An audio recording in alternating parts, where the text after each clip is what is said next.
Coach, how much do numbers, statistics come into game planning? For example, they gave up 9 sacks against North Carolina. Do you study that more? They've given up 42 points in the first quarter. Do you study that more? And you know the opponent, and they've given up 42 and scored 7. Yeah. Yeah, I look at that. All right. I only look at it. The only stat I'm really interested in is basically defense versus the score. All right, that's the one that matters to me. And then time of possession. You know, if I told you right now, are we throwing the ball or running the ball more this year, what would you say? Run. I just did. We do a self scout. 53 to 47% pass to run.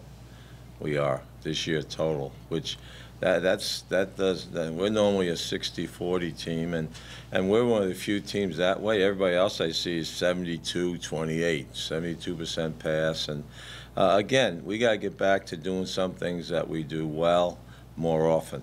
All right, and I do think we need to spread it out. We need to get the ball more downfield, too many lateral thrown actions, and then we got to continue to utilize the talent that we have on the offensive side of the ball in all areas. As far as, you know, when you can put 3 quarterbacks out there and make use of them, fine. I mean, that's what you want to do, and open up the field, because the more you can open the field up, the more those inside lanes open up for things that we like to do too. It's kind of talking about East Carolina a little bit more. What kind of stands out about? Well, I think the big thing, they went to a new defense. They're in more of a 3-4 package now. They were in some of that last year, but now they're a 3-4 team, and you know, they got seven new starters out there that look like they're faster than they were last year. And offensively, they seem to have found a running back they're real happy with, the JC transfer, Cooper, I think his name is, 21. And the receivers, a lot of them are back from last year. So quarterback's thorough. He manages the game well. So, you know, it's going to be typical of the scenes we've seen this year. No huddle, and, you know, a lot of different variations as far as formations and that type of thing. So with the short week, you know, like today's like a Monday, Tuesday. Tomorrow's a Wednesday, Thursday type practice. But I understand that we had a tough game Saturday. Not just contact, but the heat and stuff. And we're in fairly good shape. You know, I thought our kids hung in there pretty good as far as what's taking place. But again, you got to watch, you know, wear them down a little bit in practice with a short week.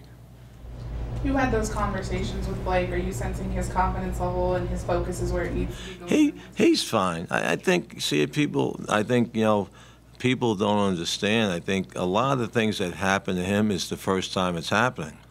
He's not been out there for 3 years. He's been out there for 1 year, 4 games, 25% of your season.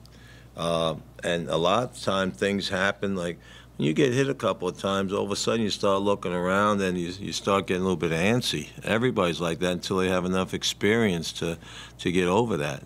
Now, I do have, you know, we're putting more pressure on in practice this week to get some things done there, but I have the utmost faith in him and controlling the offense and getting things done right.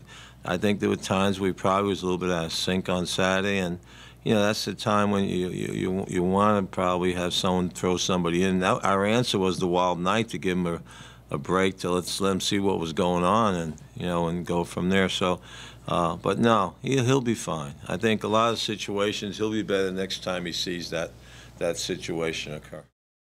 Hey, Knight fans, I need you to come out October 4th as we play our conference rival ECU at Bright House Stadium.